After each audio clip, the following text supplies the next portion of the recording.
Fala moçada, beleza com vocês aí? Tudo em cima? Seguinte, meu povo, fazendo esse videozinho aqui, rapidinho, né? A ideia não é ficar prolongando muito, porque aqui a ideia é fazer a revisãozinha dos exercícios, né? Então vamos embora. Exercício da revisão de número 1, coloca assim, ó. De acordo com os seus conhecimentos, explique o que são rochas e minerais, tá?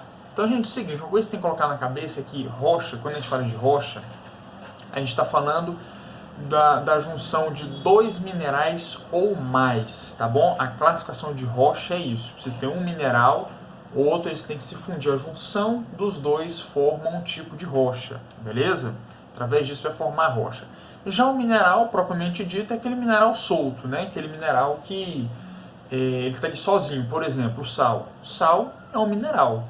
O sal sozinho, ele não forma absolutamente nada, é somente ele, tá bom? Agora, para ser rocha, a gente tem que pegar dois minerais e juntar esses dois minerais. Então, todas as rochas, basalto, calcário, arenito, isso tudo, ele é formado com dois ou mais, tá? Não necessariamente seja dois, pode ser formado com três. O granito, se eu não me engano, são 4 minerais que nós temos no granito, tá?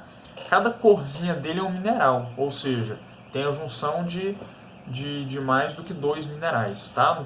Totalizando 4. Então, a resposta da 1 basicamente é isso, tá? Que rocha é a junção de 2 ou mais minerais. Um mineral solto é somente um mineral solto, né? Um sal, por exemplo, até água é considerado mineral também, água mineral, né?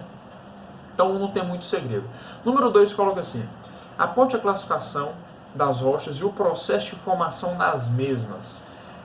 A classificação das rochas: rocha magmática, ou também chamado de ígnea, tá? Rocha metamórfica e rocha sedimentar. Aqui são as 3 classificações de rocha que nós temos. Mas ele pede assim, ó, e o processo de formação das mesmas. Como é que acontece, gente? Tudo inicia com o ciclo das rochas, que nós vamos falar inclusive um pouco mais na frente, né? Então a lava da erupção vulcânica, ela vai para a superfície terrestre, ela se solidifica, certo? Forma a rocha magmática. Olha o nome, vem do magma, ela se solidifica. Então rocha magmática, porque vem do magma. Essa rocha, ela vem sofrendo alteração, né? Ela vem se desgastando ao decorrer do tempo e forma a rocha sedimentar. Por que sedimentar? Porque ela forma através de sedimentos.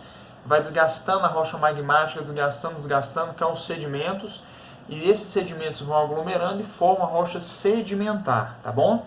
Depois disso tudo acontecendo, a rocha sedimentar, ela vem encorpando cada vez mais, vai ficando cada vez mais pesada, vai aprofundando, vai ficando para de dentro do solo. Aí ela começa a ficar exposta a alta temperatura e alta pressão. E aí de rocha sedimentar muda para rocha metamórfica, tá bom? Esses são os 3 processos que seria o ciclo das rochas, né? Que a gente vai falar um pouquinho mais adiante aqui. Então, número 2, basicamente isso. 3 coloca assim: explique de acordo com seus conhecimentos as vantagens e as desvantagens da mineração. Vamos lá, que é importante.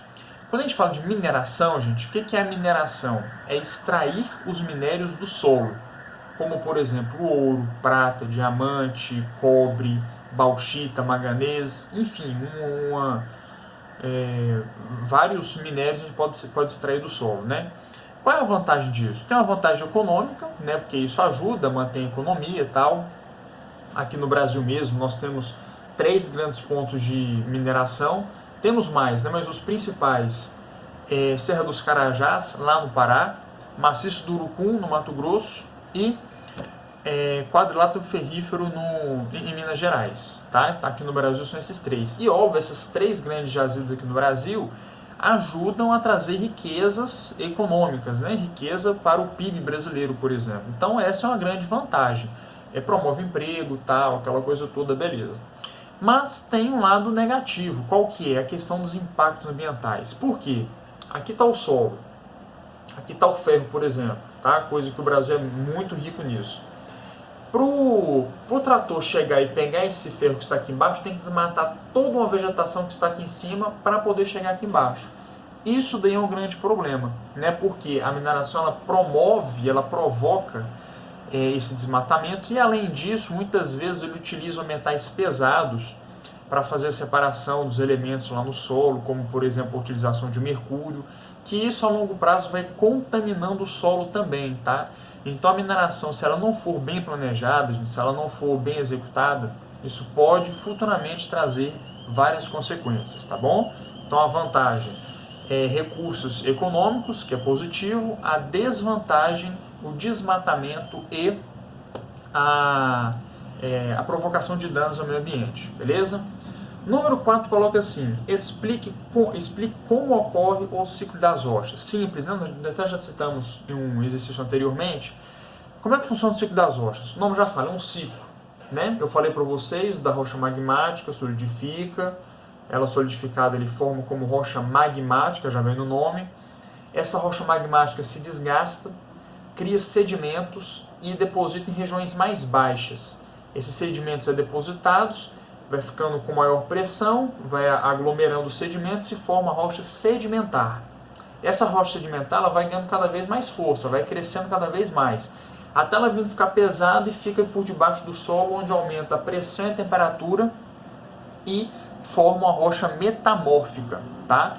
Na rocha metamórfica, por exemplo, mármore é uma rocha metamórfica, granito, aquela que tem pia de cozinha às vezes também, é um tipo de rocha metamórfica. Quando essa rocha metamórfica ela fica exposta a uma temperatura e uma pressão muito grande, essa rocha ela vai ser ocasionada a fusão nela novamente. Quando ocorre a fusão, ela volta a ser magma. E aí, quando é magma, volta o processo todo de novo, né? Erupção, a lava solidifica, tal, aquela coisa toda. E volta nesse ciclo de novo, beleza? Lógico, tá, gente? Esse ciclo não acontece do dia para a noite. Isso daí são milhões de anos para poder acontecer todo esse ciclo, beleza?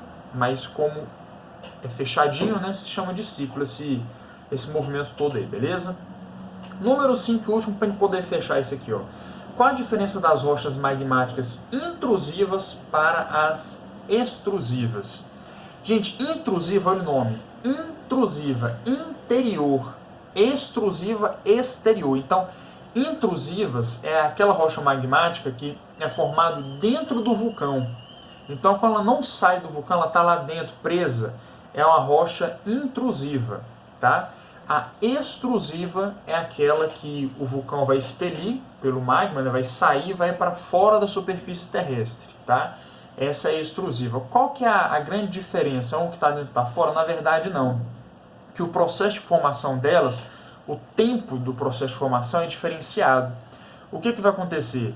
Na intrusiva, como ela está dentro do vulcão, ela vai se resfriar de forma muito lenta e a formação dela vai ser gradual.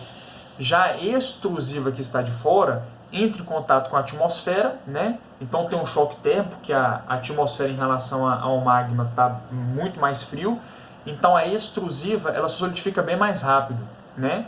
E formando já assim a rocha magmática. Então a rocha magmática extrusiva que forma fora, o processo de formação é mais rápido do que a rocha magmática intrusiva que está dentro do vulcão. Essa é a simples diferença, tá bom?